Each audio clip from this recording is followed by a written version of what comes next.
The first scream came before anyone even knew something had gone wrong. It tore through the Whitmore estate like glass shattering, sharp, sudden, and then terrifyingly silent. Nathaniel Whitmore was on the third floor of his own home, finishing a call with his board of directors, when the sound hit him. He didn't think. He didn't hesitate. He dropped the phone mid-sentence and ran.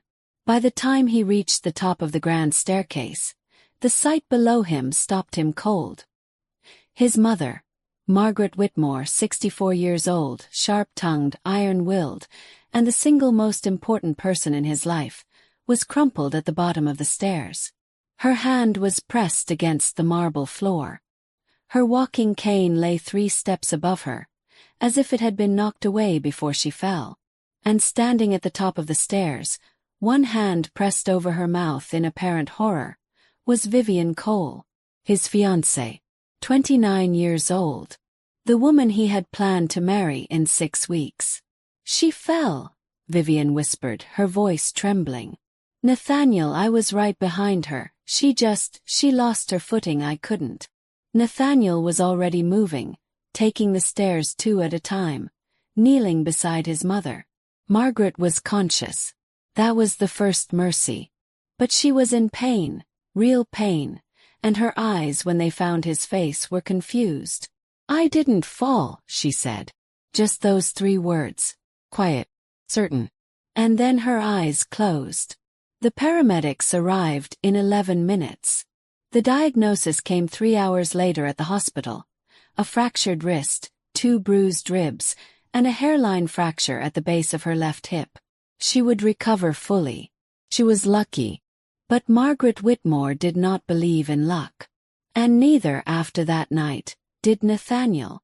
Back at the estate, after the ambulance left, Vivian sat in the main sitting room with a glass of water she hadn't touched.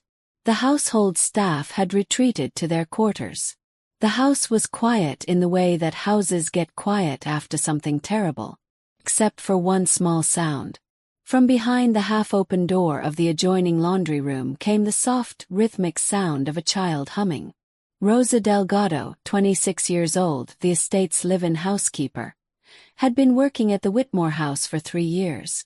She was quiet, efficient, and almost invisible in the way good household staff are trained to be. She never spoke unless spoken to, never offered opinions, never lingered. But her daughter Lily was 3 years old. And Lily was everything Rosa was not. Loud, observant, curious, and absolutely incapable of pretending she hadn't seen something.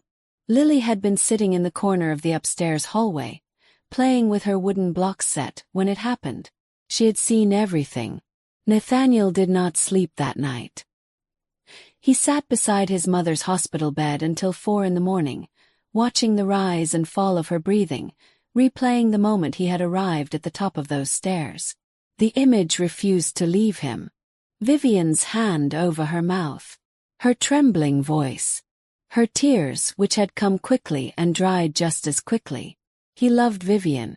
Or he had believed he did. 38 years old. And he had never let anyone close enough to matter until her. She had been patient with his distance, warm in ways he hadn't known he needed. And he had built a future around her in his mind without quite realizing he was doing it. But his mother had said, "I didn't fall." And Margaret Whitmore did not say things she didn't mean. When morning came, he returned to the estate. Vivian was already awake, dressed perfectly, seated at the kitchen island with coffee.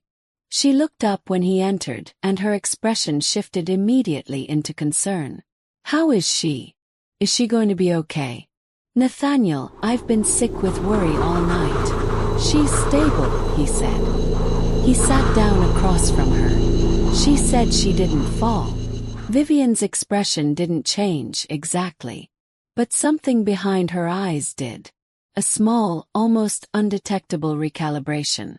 "She's 64, Vivian said gently. "And she hit her head. She probably doesn't remember clearly." "Nathaniel, I was standing right there. I watched it happen." Her cane slipped on the edge of the step and she went forward. "I tried to grab her but I wasn't fast enough." It was a perfect answer. reasonable, compassionate, full of the kind of careful detail that made it feel true. He nodded slowly. I'm sure you're right. But he wasn't sure. And Vivian, who was very good at reading people, knew that. By that afternoon, the story had taken shape. At least the version that Vivian began telling, quietly, strategically, to anyone who asked. Margaret was elderly. Margaret had always been slightly unsteady on those stairs. Margaret had refused to let Nathaniel install a lift or grip rails, out of stubbornness. It was a tragedy, but not a mystery. These things happened. The household staff nodded and said nothing. That was their job. Rosa Delgado also said nothing. She prepared meals, laundered linens, and kept Lily close. But that evening, while Rosa was folding towels in the laundry room, Lily tugged on her sleeve. "Mama," Lily said. She used the tone she used when something was serious, the one that was too solemn for a 3-year-old's face. The pretty lady pushed Grandma. Rosa went very still. "Lily." Her voice was careful. "What did you say?" "The pretty lady." Lily pointed toward the main hall, in the general direction of wherever Vivian happened to be. She pushed Grandma's stick with her foot. And then Grandma fell down the stairs. Rosa put down the towels. She sat on the floor right there in the laundry room, and she pulled her daughter into her lap and looked at her face. Her completely serious, completely unafraid, completely certain face, and felt her stomach drop. "Did anyone else see?" Rosa asked quietly. Lily thought about it. Then she shook her head. Rosa held her daughter for a long time after that, thinking about what to do. The problem with knowing the truth was what it cost to tell it. Rosa had worked for the Whitmores for 3 years. She had been hired by Margaret herself, not by Nathaniel's previous assistant, not through an agency, but by Margaret, who had interviewed her in the kitchen over tea and asked her exactly one question. "Are you honest?" Rosa had said yes. And she had meant it. But honesty had a price that changed depending on what you had to lose. Rosa had Lily. She had a small room in the East Wing. She had a salary that made it possible to send money home to her mother in Guadalajara. She had no savings, no backup plan, and no family in the city. If Vivian became Mrs. Whitmore and Rosa reported what Lily had seen, Vivian would have her removed. That wasn't paranoia. That was simple math. But Margaret Whitmore was lying in a hospital bed with a fractured hip. Rosa put Lily to bed that night, kissed her forehead, and didn't sleep. 2 days later, Nathaniel brought his mother home. The recovery process was set up in the ground floor suite. No more stairs for the foreseeable future. Physiotherapist was scheduled. Private nurse was hired. The house rearranged itself around Margaret's new reality with the quiet efficiency of wealth. Vivian was flawless throughout. She organized everything. She managed the schedules, spoke warmly with the medical staff, and appeared at Margaret's doorway twice a day with fresh flowers and carefully chosen conversation. Margaret endured her. That was the word. Not accepted. Not welcomed. Endured. On the 3rd day, when Vivian had left the room, Margaret looked at Rosa, who was adjusting the window curtains. "She's lying," Margaret said. Rosa said nothing. "I know what happened," Margaret continued. "I felt the cane go first. Someone hit it or kicked it just before I went over. I didn't slip. I was pushed." Rosa kept her eyes on the curtains. "Mrs. Whitmore," she said carefully, "you should rest." Margaret was quiet for a moment. Then, "You know something." It wasn't a question. Rosa smoothed the curtain fabric and did not answer. That night, Rosa found Nathaniel alone in his study. He was standing at the window, not working, just standing, looking at the garden with the particular stillness of a man who was trying very hard not to think about something he couldn't stop thinking about. Rosa knocked on the open door. He turned. "I'm sorry to interrupt, Mr. Whitmore." "Rosa. It's fine." "What is it?" She had rehearsed this. She had thought about how to say it carefully, how to frame it so it was Lily's observation and not her accusation, so it couldn't be turned back on her. But when she opened her mouth, what came out was simpler. "My daughter was in the hallway when your mother fell." The room became very quiet. Nathaniel turned from the window fully now. His attention sharpened to a single point. "Lily. She's 3, Rosa said. But she told me what she saw. I wouldn't be here if I wasn't sure she meant it. She's told me the same thing 3 times now, exactly the same way, and she doesn't change the story. She doesn't embellish. She just says what she saw."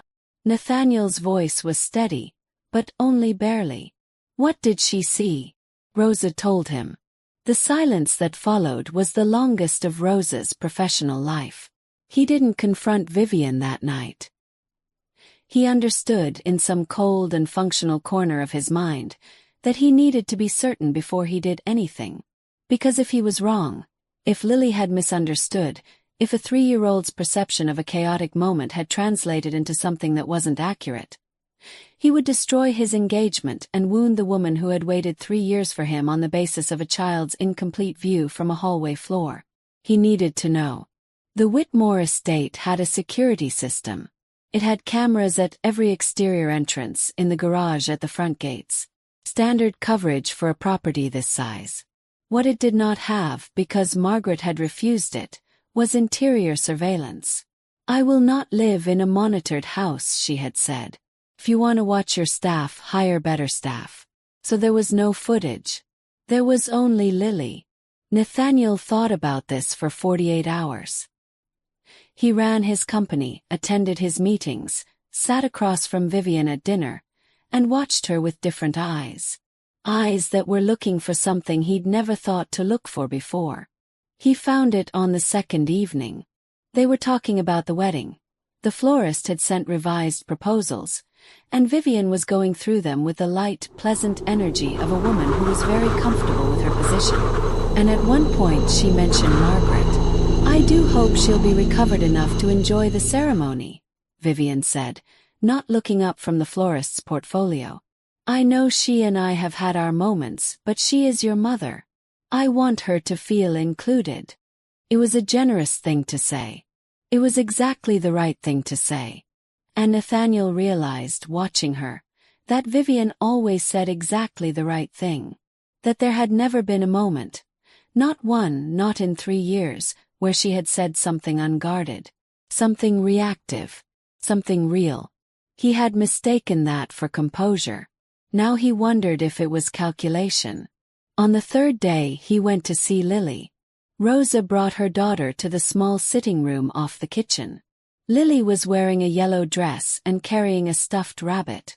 She looked at Nathaniel with the frank, unimpressed assessment that very small children give to very important adults, and then she sat down on the small sofa and settled her rabbit beside her. Nathaniel sat across from her. Rosa stood near the door. "Hi, Lily," he said. "Hi," she said. "Your mom tells me you were upstairs the other day, playing with your blocks." Lily nodded. "Did you see something happen?" Lily looked at her rabbit for a moment, then back at him. "The pretty lady pushed Grandma's stick." "Which pretty lady?" Lily pointed, immediately without hesitation, toward the main part of the house. "The one with the long hair. The one who wears the sparkly ring. Vivian's engagement ring. A 3-carat solitaire." Lily had apparently noticed. "What did she do with the stick?" Nathaniel kept his voice gentle. "She pushed it with her shoe." Lily demonstrated, moving her small foot in a sideways kick. "Like that. And then Grandma fell down the stairs and made a big noise." "Did the pretty lady try to help Grandma?" Lily thought about this very seriously. "No," she said finally. She looked down at Grandma and then she put her hand on her mouth like this. Lily pressed her own small palm over her mouth. And then she made a face like she was crying, but she wasn't crying. Nathaniel sat with that for a moment. "Like she was pretending?" he asked. Lily nodded, already distracted by her rabbit's ear. "Like pretending." He hired an investigator that afternoon. Not to investigate Vivian directly, but to investigate the week before the accident. It took the investigator 4 days to find what Nathaniel was beginning to suspect existed. Margaret Whitmore, 2 weeks before her fall, had made an appointment with her personal attorney. The purpose? A revision to her estate planning documents. Specifically, she had called to discuss adjusting the trust structure in a way that would limit what any future spouse of Nathaniel's could claim in the event of divorce. She had not told Nathaniel. She had planned to, eventually, but she had not yet. Vivian had a source inside Margaret's attorney's office.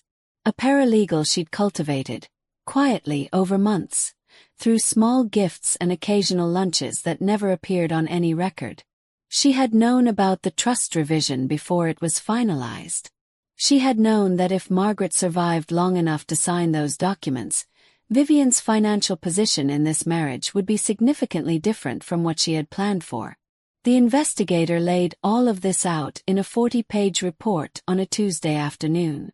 Nathaniel read it twice, alone in his study, and then he sat very still for a very long time. He went to see his mother. Margaret was sitting up in her recovery suite, doing a crossword puzzle.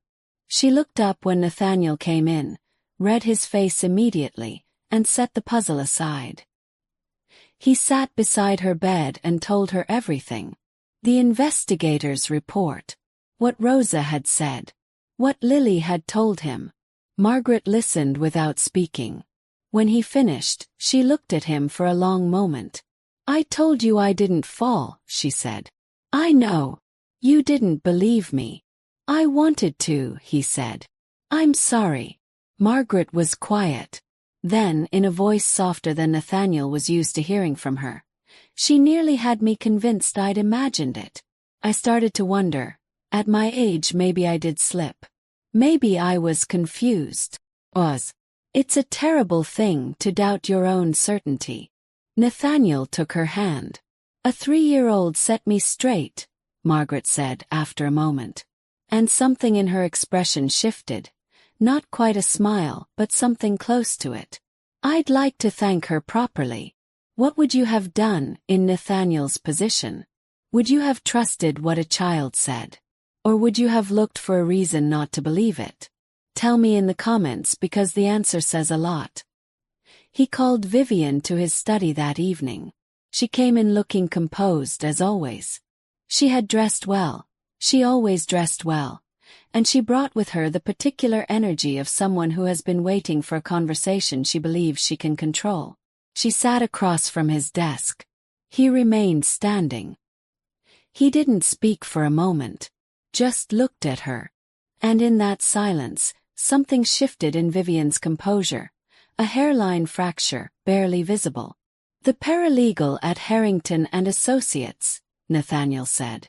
"You've been having lunch with her." The fracture spread. "Nathaniel, my mother's attorney's office," he continued. "You knew about the trust revision.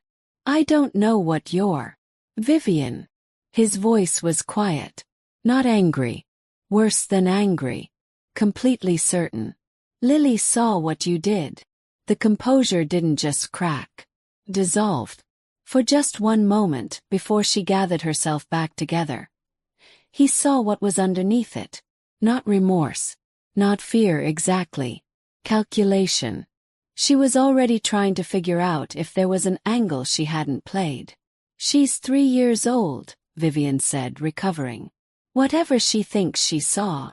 "She demonstrated how you kicked the cane," Nathaniel said. "She described the expression on your face afterward. The hand over your mouth. The eyes that looked like crying but weren't." Vivian said nothing. "My mother could have died," he said. Still nothing.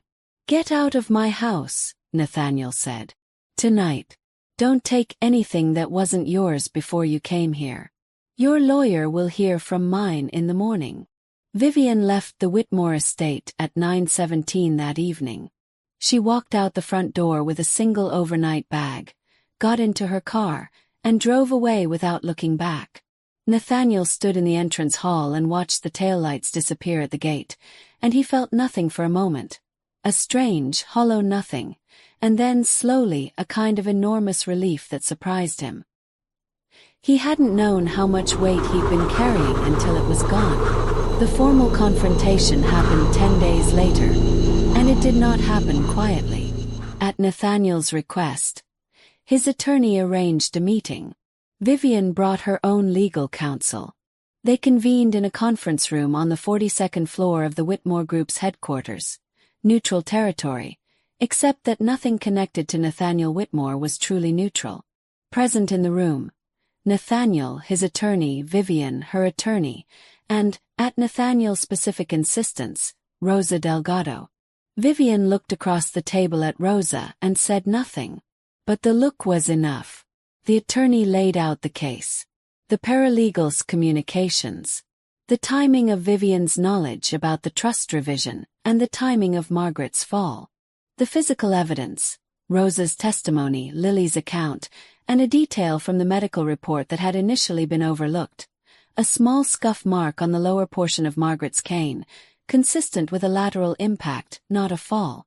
Vivian's attorney opened his mouth twice and closed it again each time. Vivian maintained composure through most of it. Right up until the moment Nathaniel placed a photograph on the table. An enlarged still from a neighbor estate's exterior camera. Not close enough to catch the interior of the staircase, but close enough to capture the driveway and entrance, and a timestamp, and something else. Vivian's silhouette in the upstairs window, moving away from the staircase landing, 20 seconds before the first sound of the fall. 20 seconds. Not the frantic rush of someone who had just witnessed an accident. Calm, deliberate walk away. Vivian's composure finally broke. It wasn't dramatic. It wasn't cinematic. It was just tired. The effort of holding the performance together simply ran out. She was going to ruin everything, Vivian said. Quietly. Almost to herself. She had already decided she didn't want me there. She was going to cut me out before I even had a chance to. To what? Nathaniel said. Vivian looked at him. Really looked at him. Maybe for the first time without the performance layered over it. To be safe, she said. And for just a moment, Nathaniel almost felt something like pity. Because he understood in that moment that this was what Vivian had been running from her whole life. Not toward him, but toward the safety she believed he represented. That understanding didn't excuse anything. It didn't erase what she had done. But it made her human in a way that was somehow harder to be angry at. He looked away. You'll make full restitution for my mother's medical costs, his attorney said. And you will sign a non-disclosure agreement that prohibits any public statement about this family. In exchange, we will not pursue criminal charges. It was a generous settlement. Vivian knew it. Her attorney knew it. Just sign. 3 weeks later, Margaret Whitmore walked across the entrance hall of the estate on her own 2 feet, with her cane, without holding the railing. She had refused the physiotherapist's suggestion that she wait another week. She was 64 years old and she had survived a fractured hip and a woman who had tried to make her doubt her own mind, and she was not going to wait another week to walk across her own floor. Nathaniel watched from the doorway. Rosa was nearby, having just finished setting the dining room table for the first family dinner at home since the accident. And Lily was sitting on the entrance hall floor, exactly as she had been sitting on that upstairs landing 3 weeks ago, blocks arranged in front of her, completely absorbed in her own world. Margaret stopped in front of her. Lily looked up. "Hello," Margaret said. "Hello," Lily said. "I understand," Margaret said very formally, "that you saw what happened to me." Lily considered this. "You fell down the stairs," she said. "I was pushed," Margaret corrected gently. Lily nodded. "I know. I saw." Margaret looked at this small person for a long moment. Then she said, "Thank you." Lily studied her with the serious, uncomplicated eyes of someone who has not yet learned to be anything other than what she is. "You're welcome," she said. And then she went back to her blocks. Nathaniel came to stand beside his mother. They watched Lily arrange her wooden shapes into a structure that made sense only to her. She's remarkable, Margaret said. She's 3, Nathaniel said. Yes, Margaret agreed. She has no idea why telling the truth is complicated for most people. She just told it. We should all be so lucky. Nathaniel was quiet for a moment. I should have believed you immediately. When you said you didn't fall. Margaret made a small sound that wasn't quite a laugh. You believed a beautiful woman instead of your stubborn old mother. I'm not surprised. I'm only glad someone in this house had uncorrupted vision. She looked down at Lily again. Make sure that child gets a proper education, Margaret said. She's Rosa's daughter, Nathaniel said. Not mine too. Nathaniel. Margaret gave him the look she had been giving him since he was 8 years old. Find a way.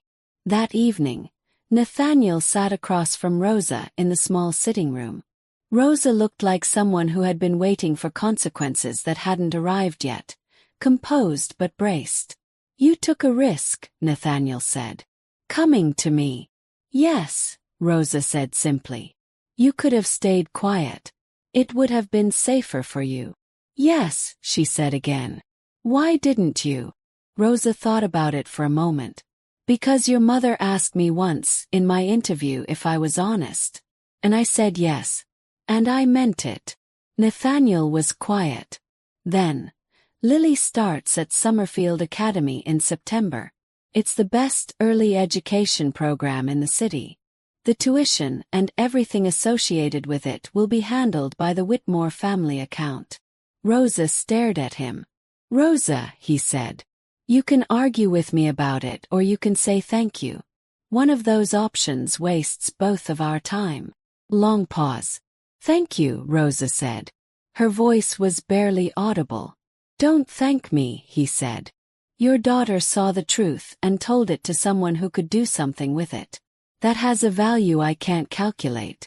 She did more for my family in 30 seconds of honesty than most adults would have managed with 30 years of trying. 6 months later, Margaret Whitmore attended the opening of the Whitmore Family Foundation's new literacy center on the east side of the city. She was photographed at the ribbon-cutting ceremony with 2 people beside her. Her son, Nathaniel, 38 years old, who had learned something irrevocable about the difference between a performance of love and the real thing. And a small girl in a bright red dress, holding Margaret's free hand, who had no idea that she had changed the course of anything. Lily was more interested in the balloons. But Margaret held her hand very firmly, and looked at the cameras, and for once in her long life allowed herself to be photographed smiling. The paralegal was dismissed by the law firm.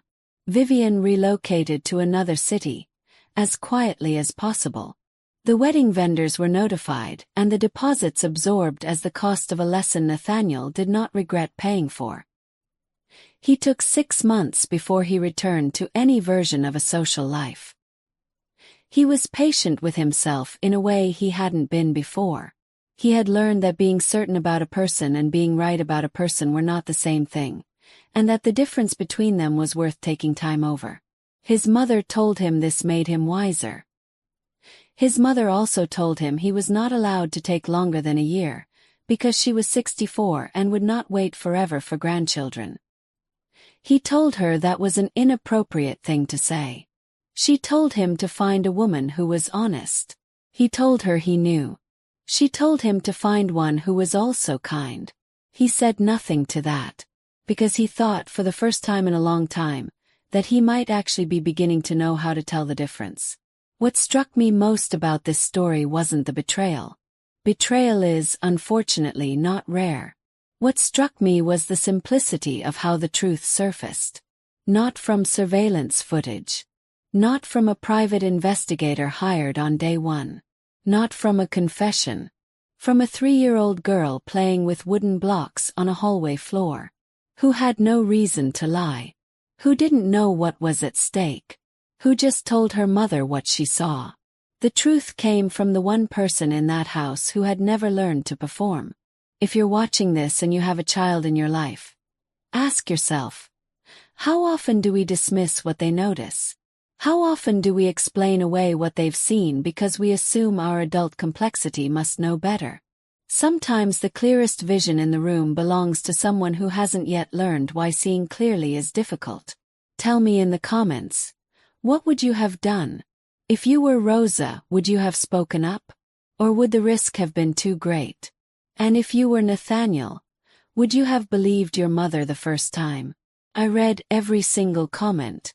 Tell me where you're watching from, and let me know what part of this story hit you the hardest.